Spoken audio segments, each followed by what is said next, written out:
Encore une fois de plus, bien-aimés dans le Seigneur, Shalom, nous vous recevons dans votre émission Regard sur la vision. Que le Seigneur Dieu vous bénisse abondamment. Vous avez remarqué que nous avons uniquement changé de décor, mais c'est la deuxième partie de notre émission où nous parlons de l'enseignement dans l'Église, encore avec le révérend pasteur Daniel Kaimbe, qui est le pasteur responsable de la Nouvelle Cité David, extension du Bel-Air. Alors, pasteur, nous bénissons le Seigneur pour la première émission et les interventions riches que vous nous avez données. Nous voulons continuer. Alors, je crois que la dernière émission, nous avions parlé sur beaucoup de choses. Je ne sais pas si vous pouvez faire un petit rappel. Comme ça, on évolue un peu en profondeur pour que le peuple de Dieu soit béni. Merci beaucoup, docteur. Encore une fois, nous ne pouvons pas nous fatiguer de saluer les téléspectateurs, les amoureux de cette émission. Merci beaucoup d'être là. Que Dieu vous bénisse abondamment. Donc, nous parlons ici sur la prédication. Qui doit réellement prêcher? L'enseignement dans l'Église. L'enseignement. Qui est le prédicateur, l'enseignant principal? La chair appartient à qui? Puisqu'il y a un combat sur la chair. Il y en a qui quittent l'Église. Non, on ne me donne pas la chair. Il y en a qui quittent l'Église. Non, on ne m'a jamais donné prêcher dimanche. Il y en a qui quittent l'Église, comme un groupe de gens qui avaient dit. Non, en tout cas, ils ont constaté que le pasteur a fait longtemps sans les oindre et que, en tout cas, ils ne pouvaient pas continuer à demeurer dans cette église. Ils sont partis. C'est pourquoi, avec tous ces désordres et ces questions multiples que les gens se posent, ces désordres dans lesquels les gens sont en train de vivre, nous, dans cette émission, nous apportons des réponses. La réponse, c'est quoi? Ou les réponses, en commençant par le fait que la chair, c'est pour le pasteur. C'est lui qui a reçu la mission, le mandat. Il y a un message à communiquer. Ça dépend. D'abord, il y a de ces pasteurs, il a commencé l'église, on l'a établi quelque part, il a commencé. Vous allez d'ailleurs trouver que ces pasteurs-là, ils ont beaucoup plus de travail. Parce qu'il commence tout avec lui. Il a été installé, on lui a dit non, va dans tel quartier, commence l'église, il a commencé l'église. C'est avec la parole de Dieu, bien sûr accompagné d'autres services, qu'il va mettre sur pied l'église. Il y a de ces pasteurs, lui, on a ouvert une église quelque part, et puis on fait quoi? On l'installe. Il trouve quand même un peuple qui est déjà quand même enseigné, mais lui aussi, il a un mandat, il a une mission. Il doit continuer la mission dans cette église-là. Donc la chair, premièrement, c'est pour les pasteurs. C'est comme une famille. C'est le papa de la maison qui donne l'éducation. Mais dans l'église-là, on peut aussi faire appel aux pères, aux aînés. Parce que là où il y a le gens, il faut un enseignement pour que les choses soient bien au clair et bien définies. Quand vous lisez 2 Timothée que nous avons expliqué dans la première émission, chapitre 2, vous trouvez ici, et même quand vous lisez seulement les livres de Paul à Timothée, il y a beaucoup plus d'instructions liées au ministère, même des enseignements et des thèmes que Paul lui donne. Oui. Comment expliquer que la trempe qu'avait Timothée, déjà qu'il prêchait très bien, comment expliquer qu'il devait continuer à recevoir même le thème de la part de Paul? Un fils reste fils, quelle que soit la grandeur de son ministère. Et un fils continue à apprendre toute sa vie. Et maintenant, c'est seulement le niveau qui va commencer à faire quoi? À changer. Donc, c'est comme si tu es en G1. Tu es à l'université, tu commences le G1. Tu réussis, tu passes en G2. Tu es étudiant, mais à des niveaux différents. plus tu montes, plus ta connaissance aussi monte, ainsi de suite, jusqu'à ce que tu arrives à faire des thèses de doctorat. C'est comme ça. Il a grandi, Timothée a grandi, il a été encadré par Paul, et sous l'inspiration du Saint-Esprit. Et le Saint-Esprit a parlé, il a confirmé l'appel le don qui était en Timothée, parce que Paul lui dit, garde le don qui est en toi, que tu as reçu par prophétie. Et par imposition de main. Ça veut dire Dieu avait parlé. Dieu avait parlé. Et maintenant, on lui a imposé la main. Tu voyez que même Paul, c'était toujours comme ça. Dieu s'est révélé à lui. Dieu a confirmé cela dans les groupes de Pierre et les autres, pendant qu'ils étaient en prière. Dieu a parlé par les prophètes. On lui a aussi imposé les mains. Il est allé dans le ministère. Donc, il était enfant, il grandissait, mais Paul était son père. Paul était un canal de révélation, une source d'enseignement, de ministère pour Timothée. Et il continue à faire quoi? À lui instruire. Et c'était important. C'est ce qu'il y a. Donc, dans une église, on peut appeler l'enseignement, par moment, doit être donné par les aînés. Quand je parle des aînés ici, pour chaque pasteur, les aînés, c'est d'abord son père spirituel. Et puis, la parole de Dieu peut être enseignée par les enfants de la maison. Parce que quand on commence l'église, quand on a une église et qu'on enseigne, comme dans une famille, les enfants finissent par grandir et acquérir de la sagesse de la matière et devenir utiles dans la maison. Donc, voilà ce que nous avons dit. Il y a aussi des amis du pasteur qui viennent, il y a aussi des missionnaires, mais la chose aussi la plus importante, là, c'est les enfants qui se battent dans les églises, qui doivent prêcher, qui doivent, tout ça, nous leur disons, il n'y a pas que prêcher qui est servir Dieu. Et donc, chaque enfant de Dieu à l'église est fils, mais en servant Dieu dans les domaines que Dieu lui reconnaît, dans les domaines où il est compétent. Donc, quelqu'un peut être à l'église, il est fils, mais son domaine, c'est seulement, il est partenaire, il est caméraman, il est technicien. Et c'est l'œuvre de Dieu comme toute autre œuvre. Et il y a une onction pour ça. Il y a une récompense pour ça.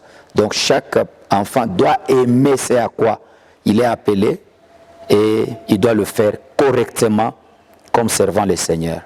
Et c'est de cette manière que Dieu va agréer, apprécier le travail à l'église, parce que chacun est à son coin, dans son travail, et Dieu va nous bénir. Ce n'est pas passer Dieu de la chair qui fait de quelqu'un un super serviteur.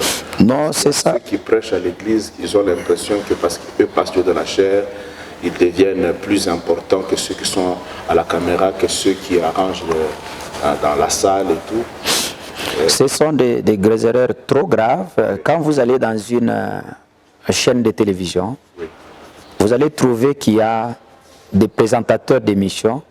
Vous allez trouver qu'ils ne font pas le travail seuls. Il y a des caméramans qui sont derrière la caméra, qu'on ne voit jamais, mais on voit toujours celui qui présente. Mais on le voit, c'est à cause des caméramans qui est en face de lui et qu'on ne voit pas. Donc, mais est-ce que quand un caméraman veut devenir aussi présentateur, mais ça se détruit. Donc il y a des gens qui feront l'œuvre de Dieu, mais qui ne passeront pas devant. Qui peuvent passer devant peut-être dans un groupe de gens, parce qu'il y a un communiqué à donner, il y a une pensée à exhorter, mais pas à la chair. La chair, d'abord, les gens doivent mettre dans la tête que c'est pour les pasteurs. Et les gens n'ont pas à combattre, à se battre avec les pasteurs. Les pasteurs prêchent seuls, les pasteurs prêchent seuls. Non, les gens sont mal instruits pour vraiment se comporter de cette manière. Voilà. Merci beaucoup. Alors, pasteur, vous nous avez donné le verset de Jacques chapitre 3. Oui. C'est parmi les versets que vous avez donné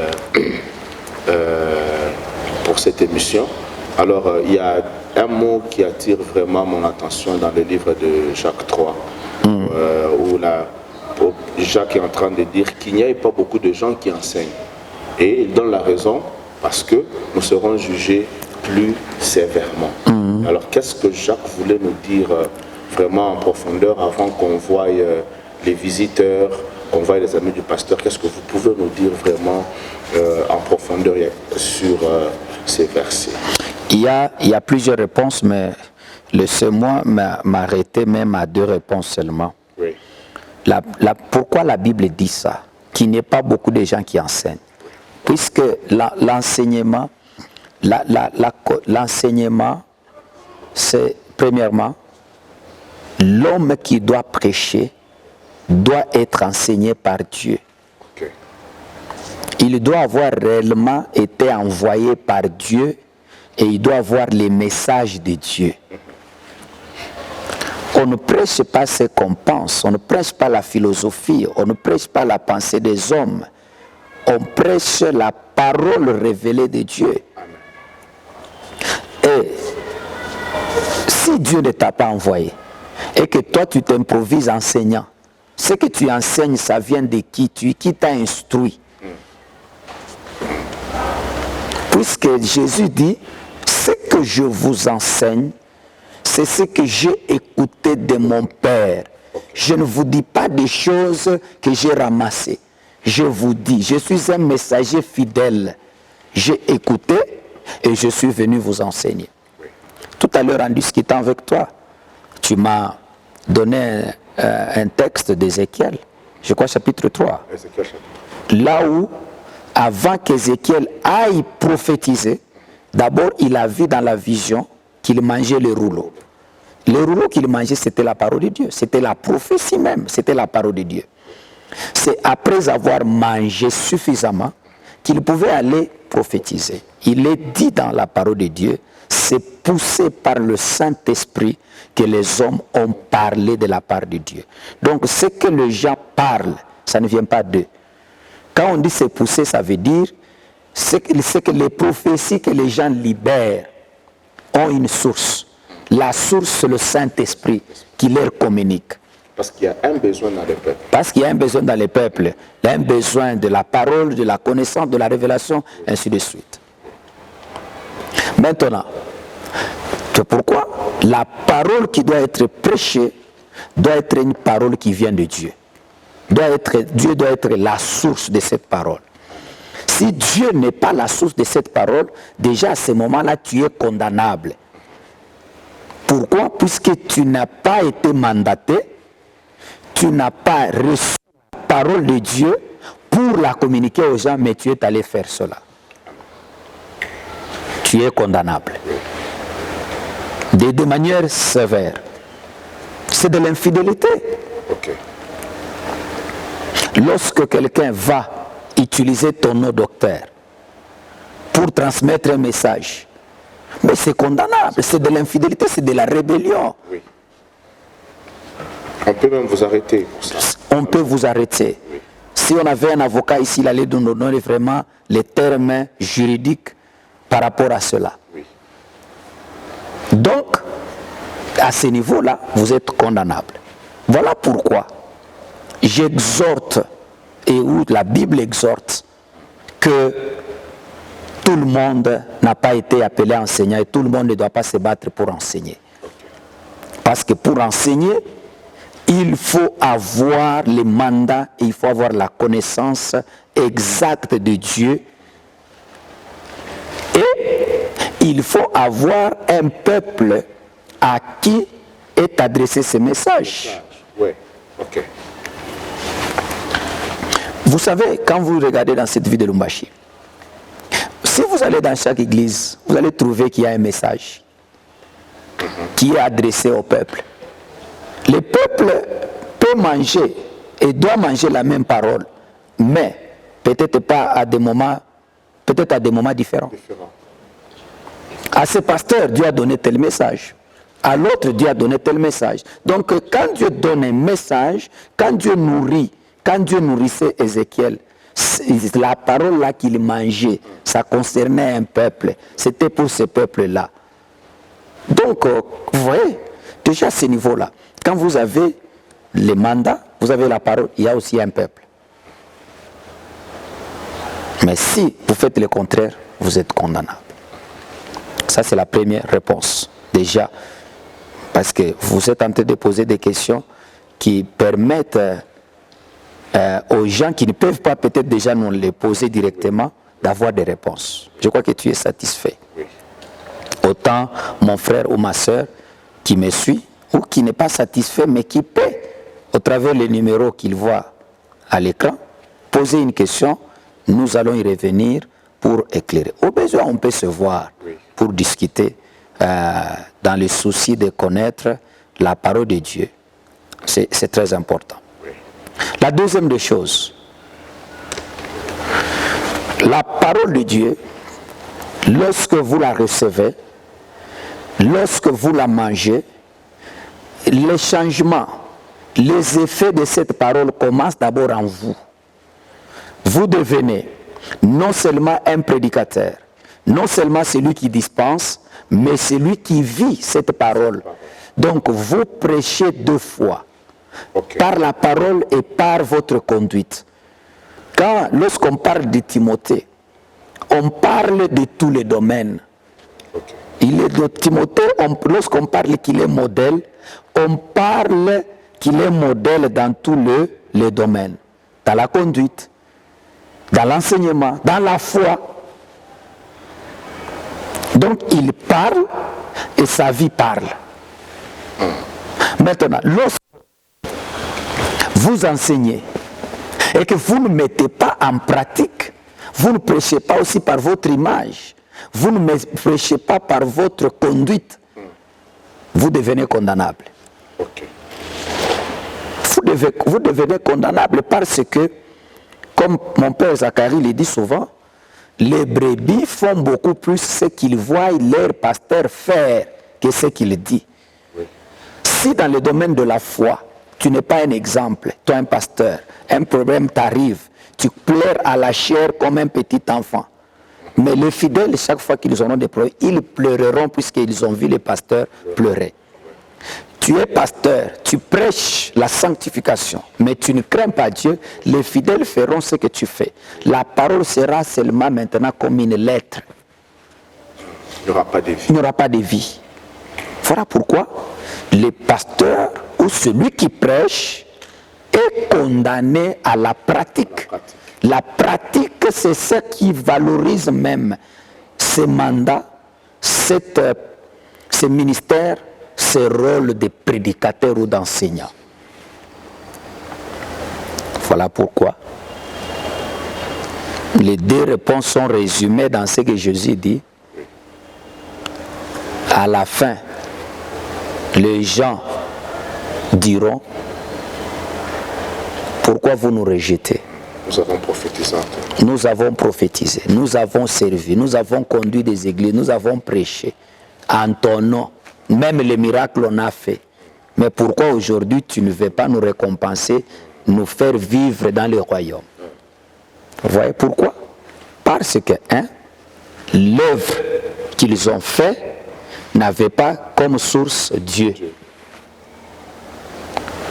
Deuxièmement, ils n'étaient pas dans la pratique de ce qu'ils enseignaient. À la première réponse, je dois ajouter quelque chose. En parenthèse, c'est l'interprétation des Écritures. La parole de Dieu doit être interprétée correctement. Amen. Ça doit être interprété correctement parce que c'est dans l'interprétation trop souvent que le diable égare les gens. Ouais, c'est pourquoi la Bible insiste beaucoup sur le faux pasteur, les faux enseignants et les faux prophètes au temps de la fin. Oui, oui. Parce que pourquoi Dieu met l'accent sur la condamnation? Oui. C'est pour que les gens qui doivent enseigner puissent enseigner la vérité. Okay. Puisque le diable sait que pour détourner les gens de la vérité, il suffit de leur dire des choses qui sont vraies, mais pas totalement.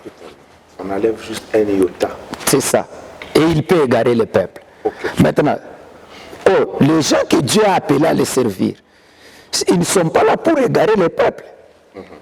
Parce qu'en donnant un faux enseignement ou une mauvaise interprétation, vous égarez le peuple. Et docteur, je vous dis, mon frère, il y a beaucoup de gens qui sont égarés aujourd'hui parce qu'ils ont été mal enseignés, parce qu'on leur a interprété mal les Écritures, par les gens qui n'avaient pas qualité et mandat de les enseigner. Voilà pourquoi c'est lui à qui Dieu donne la parole. Il doit la donner avec exactitude. Il doit interpréter la parole de Dieu correctement. Parce que s'il ne le fait pas, il va égarer le peuple. Or, Dieu n'appelle personne serviteur, apôtre, prophète, ceci, cela, pour égarer le peuple. C'est pour sauver le peuple. C'est pour amener le peuple dans la bonne voie. Maintenant, si toi, tu n'amènes pas le peuple dans la bonne voie, mais tu amènes le peuple dans la perdition, donc tu seras condamnable. Tu seras condamnable. Tu sais comment Jésus a failli, donc, pas il a failli, mais le diable voulait induire Jésus en erreur par les Écritures. Oui. Il a utilisé les versets bibliques. Il a utilisé les versets bibliques, mais en les interprétant mal. Dans les circonstances où il ne faut pas utiliser cette parole. En voulant que Jésus exerce la parole de Dieu, la puissance qu'il avait dans d'autres circonstances qu'il a dans les vraies circonstances. Et de cette manière-là, il devait faire pécher Jésus. Mais heureusement qu'il trouve Jésus qui connaît la parole, qui connaît l'interprétation et les circonstances de cette interprétation. Les circonstances qui permettent de faire ce que Satan lui demandait de faire dans le désert. Vous voyez? Oui. Donc voilà pourquoi Dieu met beaucoup de sérieux et de rigueur. Il parle de condamnation. Donc tous ces prédicateurs, et je dois vous dire, sans peur, que dans les domaines de prédication, beaucoup seront jugés. Beaucoup seront jugés. Beaucoup seront jugés. Pourquoi? Parce que soit ils n'ont pas été mandatés, soit ils ont dit des choses qui venaient de leur compréhension, de leurs sentiments, soit ils ont mal interprété. Pour que le pasteur puisse sentir. Ils ont mal interprété les Écritures. Oui. Alors c'est très dangereux. Vous savez, je ne connais pas totalement l'anglais. Je suis en train d'apprendre. Oui. Mais les mots, il y a des mots qui sont dans ma tête que j'ai retenus depuis les humanités. Okay. Puisque un professeur nous les avait enseignés. Des mots comme town, ville, marché, market. Donc je vous dis ça, c'était resté dans ma tête dès la première fois qu'un enseignant nous avait dit que la ville c'est town, les bus c'est bus. Ça, je n'ai pas connu ça aujourd'hui. Donc maintenant, lorsque vous enseignez à quelqu'un, vous collez à son esprit des paroles, un enseignement qui n'est pas vrai. Il garde ça, il marche avec ça, et il commence à pratiquer cela. Tu as conduit cet homme à la perdition, tu as mené sur ta tête la condamnation. Ça, c'est ce que Ézéchiel 30 parle de la sentinelle. Si tu es sentinelle et que tu ne sais pas amener quelqu'un, tu ne sais pas dire ce que tu dois dire, si cette personne meurt, le sang est sur ta tête. Voilà. C'est ça donc l'explication de Jacques 3, le verset 1er, sur ceux qui veulent et qui se battent pour enseigner. Ok. Merci beaucoup, papa, parce que c'est vraiment très clair, pasteur Daniel. Nous bénissons le Seigneur. Alors, vous avez dit en dehors de fils. Ici, une question me vient vraiment à l'esprit. Oui. C'est par rapport aux fidèles, pasteur. Oui. Est-ce que ce n'est pas bien pour un fidèle de suivre un pasteur? Parce que vous dites que l'enseignement est lié au peuple. Oui. Quand Dieu appelle quelqu'un, il doit parler en fonction du peuple. Alors, par rapport aux fidèles qui mélangent les enseignements, il a son père spirituel, il a un mentor par-ci, par-là. Nous avons surtout beaucoup plus de jeunes aujourd'hui dans nos milieux. Et puis, moi, j'ai vraiment remarqué qu'il y a beaucoup de ministères tenus par des jeunes. Alors, je veux savoir ce que c'est vraiment un problème lié. Donc, quelqu'un qui suit beaucoup de pasteurs, ça peut créer un problème dans la croissance de ces chrétiens où vous pouvez encourager cela. Bon, s'il y a beaucoup de jeunes qui servent Dieu, c'est une bonne chose, c'est à encourager, c'est l'accomplissement de la prophétie. Joël chapitre 2, le verset 28, dit dans les derniers temps, je répandrai de mon esprit sur toute chair. On parle des jeunes, on dit vos fils, vos filles prophétiseront, vos jeunes gens auront des visions. Les visions là, ce ne sont pas les visions des hommes. Ce n'est pas quelqu'un qui s'élève qui a une vision, non. Ce sont les visions, ils seront porteurs des visions de Dieu. Puisque c'est Dieu qui donne la vision. S'il la donne aux jeunes, gloire à Dieu. Mais il y a toujours une structure de l'Église. Il y a toujours une structure de l'Église qui permet à ce que s'il y a un enseignant, si cet enseignant a un rôle à jouer à l'Église, il est ancien, il est pasteur, c'est qu'il doit être encadré jusqu'à en arriver là. Jusqu'à en arriver là. Alors, quand vous regardez, avant de chuter avec la réponse que tu attends, quand tu regardes Timothée, Paul a beaucoup travaillé dans sa vie. Beaucoup. Jusqu'à ce que même il est devenu pasteur, Paul continue à travailler. Ça, c'est le coaching. Donc, Timothée est devenu ce qu'il est devenu. Même si on a prophétisé sur lui, et on lui a imposé le main, il a été encadré. Paul lui-même, quand vous regardez l'appel de Paul, c'est un appel spectaculaire, un appel très puissant, un appel qui fait froid au dos, un appel authentique, un appel qui pouvait permettre à Paul, les mêmes jours-là, quand Ananias a prié pour lui, il pouvait déjà commencer le travail. Il pouvait même mépriser les pierres et les autres. Regardez comment il a rencontré la lumière sur le chemin de Damas. Jésus en personne. Jésus en personne. Il a échangé avec Jésus en personne. Jésus lui a dit, va à Damas, on te dira ce que tu dois faire. Jésus ne lui a pas tout dit là-bas. Jésus lui a dit, on te dira. On te dira. Vous voyez? Donc Jésus pouvait lui dire tout. Il définit la mission, il est loin là-bas et puis il dit c'est fini, allez je t'ouvre les yeux, commence à prêcher. Non, Jésus avait établi les apôtres. Il y avait une structure de l'église. Jésus, il l'a appelé, oui, de cette manière, mais maintenant il l'a donné aux apôtres. Quand Ananias arrive là où il y a Paul, il dit, le Seigneur qui t'a rencontré sur le chemin de Damas m'envoie pour que tu reçoives le Saint-Esprit. Et la Bible dit, sur le champ, la puissance l'a touché. Pourquoi? Puisque les écailles sont tombées. Il a ouvert les yeux. Mais malgré ça, en Actes des Apôtres, maintenant chapitre 13, pendant qu'ils sont en train de prier avec les pierres et les autres, le Dieu qui a rencontré Paul sur le chemin de Damas, puisqu'il doit le confirmer aux autres, il doit permettre à ce que ceux qui dirigeaient l'église reconnaissent, puissent écouter que réellement Dieu l'a appelé et qu'il reçoive une prière, une consécration.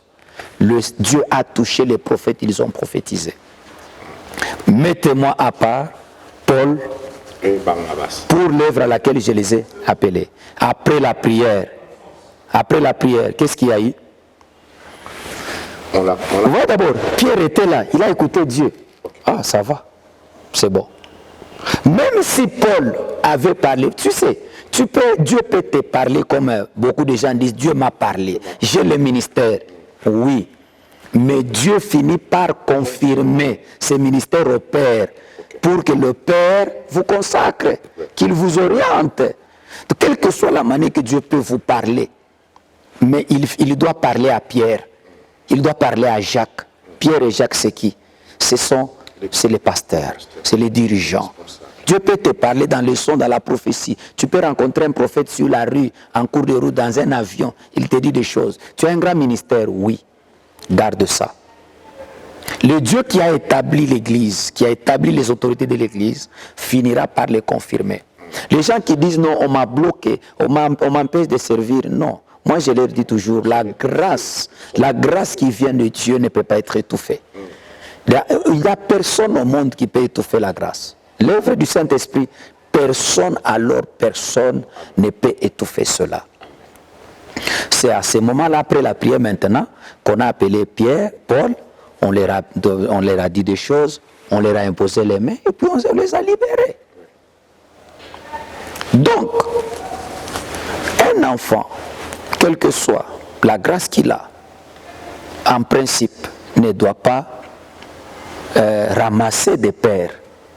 Le père, on ne les ramasse pas. On peut suivre des messages par-ci, par-là, mais on doit, quand nous lisons, nous regardons les contextes de la Bible, il y a toujours les coachings, il y a toujours le père, il y a toujours les encadreurs, il y a toujours ceux-là à qui Dieu a donné la capacité d'encadrer des autres, de les reconnaître, de les oindre, de les orienter ou de les affecter dans le travail. Il y a pas mal de désordre. Je ne peux pas être aujourd'hui là en train de regarder la télévision et puis j'ai dit non, à partir d'aujourd'hui, celui-ci devient mon père, je vais commencer à prêcher comme lui, je vais commencer l'église. Non. Tout passe par une structure, tout passe par un encadrement. Je ne sais pas si c'est ça la question que tu as posée. Oui. Alors, c'est un problème de suivre. Il y a un danger de suivre beaucoup de prédicateurs. Est-ce qu'il y a un danger? Vous trouvez qu'il y a un danger? Il y a des avantages et des désavantages pour un chrétien qui suit plusieurs prédications, plusieurs prédicateurs. Parce que la prédication, vous dites, Dieu donne les messages pour les peuples.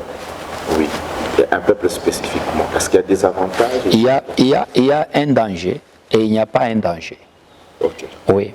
Il y a un danger dans le sens que si vous n'avez pas encore grandi, vous n'avez pas une dimension spirituelle déjà un peu élevée par rapport aux enseignements de votre père dans l'église où vous évoluez, on peut vous communiquer d'autres histoires mal interprétées et déformer votre ministère, votre connaissance. Okay. Ça, c'est trop dangereux. Un enfant de Dieu qui n'a pas encore grandi, qui n'a pas encore atteint la stabilité dans la connaissance, qui écoute beaucoup de prédicateurs, il sera déformé. Okay. Il sera déformé.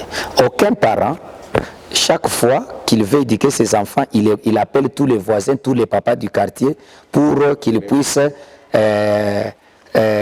mélanger l'éducation à donner aux enfants. Il le fait seul. Mais il y a des moments où un oncle peut passer. Hein? Nous tous ici, on a été éduqués par nos parents. Mais on a aussi été aidés par l'oncle, la tante. Mais l'éducation principale, c'est l'éducation du père et de la maman. Vous voyez, quel est cet enfant-là, même toi, docteur? Tu engendres un enfant aujourd'hui, mais que tu dois commencer à éduquer avec tout le monde. Un fils a pour père, source de la parole, son père. Vous avez lu où dans la Bible où Timothée, à part les lettres de Paul, il recevait des lettres d'autres hommes de Dieu. Est-ce que ces hommes de Dieu manquaient? Non, il y en avait. Mais la source principale de son ministère, c'était son père.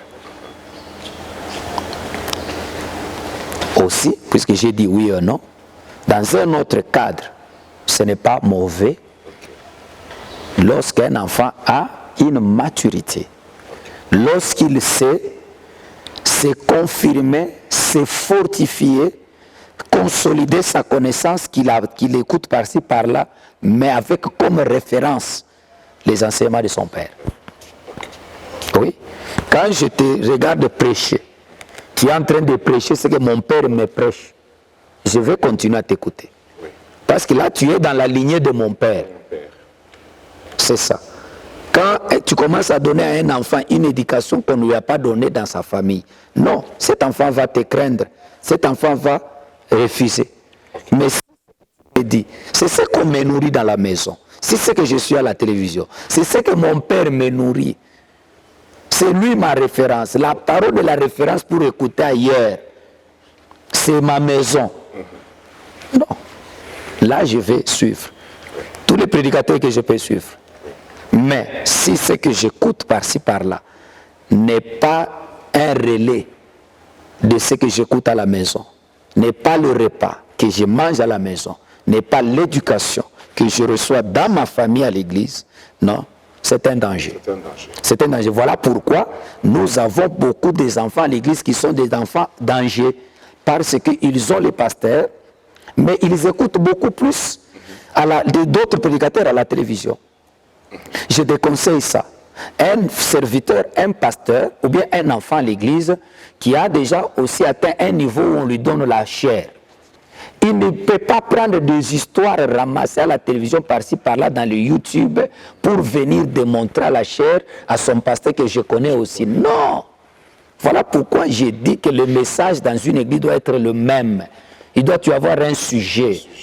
Oui, un pasteur, un jour, un homme de Dieu m'a demandé, il m'a dit, est-ce que un fils, quand on lui donne la parole à prêcher, on doit lui donner aussi les sujets? J'ai dit oui, et même si on ne le fait pas, on peut encadrer ça. On doit marcher dans une vision. Tu ne peux pas venir aujourd'hui, tu dis, ok, tu commences la vie éternelle. L'autre là vient, il dit, ok, les 7 mystères, 6, c'est de quoi? Mais le peuple va manger quoi? Les 7 cornes, les 10 cornes de Daniel. Non, il faut éviter ces choses. Je crois que ça ne sert à rien de prendre des prédications à la télévision, à la radio, pour vouloir les enseigner aux autres. Si ça ne cadre pas avec les enseignements qu'on vous nourrit à l'église, si ça ne cadre pas avec les enseignements que le Saint-Esprit veut que les gens mangent, ça peut vous aider vous-même. Tout comme, si c'est ça que vous enseignez, oui, Dieu peut vous inspirer, il peut vous éclairer davantage en écoutant les autres, vous voyez, mais vous avez une base. Ce n'est pas que même la base, le tout, vous le prenez à la télévision, des histoires d'abord que vous-même, vous ne maîtrisez pas pour aller les enseigner aux autres. Non, on ne donne jamais un enseignement qu'on a suivi à la radio ou à la télévision sans comprendre ces messages et maîtriser cet enseignement. Non. On peut prendre un message à la télévision qui peut vous compléter, qui peut vous aider, vous orienter, et vous savez que c'est la vérité. Vous maîtrisez ça. Vous pouvez aussi transmettre. Ok, merci beaucoup. On va passer à beaucoup d'éclaircissements. Alors, concernant les visiteurs, les amis du pasteur, ils sont aussi appelés à prêcher. Nous voyons aujourd'hui, il y a beaucoup de conventions. Beaucoup de conventions, de manifestations. La question que même les fidèles se posent, ou que certaines personnes se posent, c'est que est-ce qu'il y a plus d'avancées dans ces conventions ou les buts de Dieu, ou voilà, il y a beaucoup de prédicateurs qui peuvent venir, les amis du pasteur. Alors comment cela peut-il être fait? Est-ce que c'est un problème de nos jours, ou bien ce n'est pas mal? Ce n'est pas mal, ça peut être mal si ça devient une culture de toute l'année. Toute l'année, toi tu es pasteur, tu es là, tu ne fais qu'inviter des amis. Quel est l'objectif qui est derrière? Si tu invites les amis en leur donnant le thème de la vision que Dieu t'a donnée pour l'église, ça va. Mais ces genres de pasteurs qui viennent, la volonté de Dieu c'est le Saint-Esprit, qu'on parle à l'église sur le Saint-Esprit. Lui il vient à la chair, il dit, non, Dieu m'a dit. Non, non. Ça c'est quel est cet esprit de désordre qui a parlé déjà à une église, que non, pour vous la nourriture c'est le Saint-Esprit. Et puis nous on t'appelle, que tu viens nous parler du Saint-Esprit, toi tu viens nous dire que non. Non. Il y a des pasteurs qui vous disent des mensonges. J'ai un sous-thème. Non, ce sont des pasteurs qui vous disent des mensonges, je m'excuse beaucoup, soit qui ne maîtrisent pas les thèmes qu'on leur a donnés. Parce que c'est pourquoi nous disons que les pasteurs doivent connaître la matière. Si quelqu'un ne connaît pas la matière, il va limiter ses enseignements dans les peu qu'il connaît. Voilà pourquoi tu vas trouver quelqu'un qui te dit, non, moi c'est seulement, Dieu m'a appelé seulement à prêcher sur la délivrance. Non. Dieu va t'appeler seulement à prêcher sur la délivrance comment? Au moins c'est seulement les miracles. Vous lui donnez la chair, il fait 3 minutes, il commence les miracles. Non. Les gens que Jésus a appelés, les apôtres, il leur a donné le mystère de la parole. Mais il faisait les miracles. Les Philippe, les Étienne, c'était des hommes de miracles. Mais ils enseignaient aussi la parole de Dieu. Donc, on peut appeler les amis à l'église, on peut recevoir des missionnaires, mais il faut beaucoup éviter. Parce que vous ne pouvez pas avoir des fidèles que mais vous n'avez jamais enseigné pendant une année. Il n'y a que les autres qui les enseignent. Est-ce que réellement vous êtes un père? Est-ce que vous avez les messages? Quel est maintenant votre rôle et votre travail? Dieu vous a établi pourquoi? Si du 1er janvier jusqu'à la fin, vous n'avez jamais prêché, vous ne prêchez jamais. Vous êtes là, votre travail c'est seulement les appels de fonds, c'est seulement les dîmes. Non, là ça c'est de l'aventure. Ce sont des aventuriers. S'il y en a réellement. Mais ça ne doit pas exagérer. On doit toujours appeler un peu les amis. C'est très important parce qu'ils ont l'appel. Ils ont l'appel. Mais dans le cadre de la nourriture que Dieu veut que les enfants de Dieu puissent manger à l'église. Pas quand même du début à la fin de l'année. Là, c'est mauvais. Merci beaucoup. Papa, je crois que nous sommes arrivés à la fin de l'émission. Déjà? Ouais, les minutes... Oui, nous avons presque consommé les minutes. Je crois que les bonnes choses, comme on l'a toujours dit, je pense que les bonnes choses doivent durer. Je ne peux pas dire que les bonnes choses ne durent pas. Les bonnes choses doivent durer. Mais je sens que vous pouvez prier pour quelqu'un. Donc là, on a fait déjà 40 minutes. Oui, nous sommes déjà dans le bon. Alors, je sens que vous pouvez prier pour quelqu'un qui nous suit, peut-être qui a suivi l'émission, il avait beaucoup d'hésitation. Il ne savait pas comment commencer, il est embrouillé, il a reçu des messages de Dieu, mais il a fait commencer le ministère. Alors, vous pouvez prier pour les personnes avant qu'on puisse continuer l'émission. Merci. Cette émission ne méprise personne. C'est une émission, nous apportons des solutions à des maladies qui rongent le corps de Christ, nos églises. Donc, nous disons aux pasteurs qu'ils doivent être nourris par Dieu avant de nourrir les autres. Ils doivent écouter Dieu pour transmettre correctement les messages et interpréter correctement et pour avoir un peuple à qui est destiné ces messages pour éviter d'être condamné. Aux fidèles, nous disons, ou bien à d'autres prédicateurs, nous disons qu'il faut toujours rester dans la lignée, dans la vision de Dieu, dans la vision de l'enseignement. Il faut apprendre et il ne faut pas ramasser des prédications par-ci, par-là, puisqu'on ne ramasse pas un père. On ne saura pas vraiment tout dire, mais dans d'autres émissions, nous allons compléter ce qui a complété, éclairer ce qui a éclairé, et ça bénira l'Église de Christ. Alors nous allons prier. Père Tout-Puissant, nous avons besoin de ton esprit. Nous avons besoin que tu continues à nous faire manger les rouleaux de ta parole. Nous avons besoin de retrouver, comme à l'époque, les livres de la loi. Nous avons besoin de connaître la parole qui vient de toi, de la pratiquer et de l'enseigner avec exactitude. Et c'est ce que Paul a dit à Timothée, c'est de transmettre les enseignements, d'en faire un héritage exact. Puisqu'il lui a dit, ce que tu as appris de moi, enseigne-le aux gens qui sont capables aussi de l'enseigner aux autres. De sorte qu'il y ait cette parole qui soit enseignée de génération en génération. Je prie que le Saint-Esprit nous aide, que chacun comprenne qu'il te serve dans le domaine que toi tu l'as appelé. Le tout pour la gloire de ton nom. Merci Papa, nous demandons que tu continues à nous donner la sagesse, à nous inspirer pour que réellement nous puissions apporter des solutions à ton peuple. C'est dans le nom puissant de Jésus que nous avons prié. Amen. Amen. Que Dieu vous bénisse, bien-aimés. Merci. Si vous avez aimé l'émission, vous voulez nous soutenir, vous avez besoin du pasteur, le numéro est au bas de l'écran, vous pouvez nous écrire et nous allons répondre à vos préoccupations, vos remarques, vos encouragements sont les bienvenus.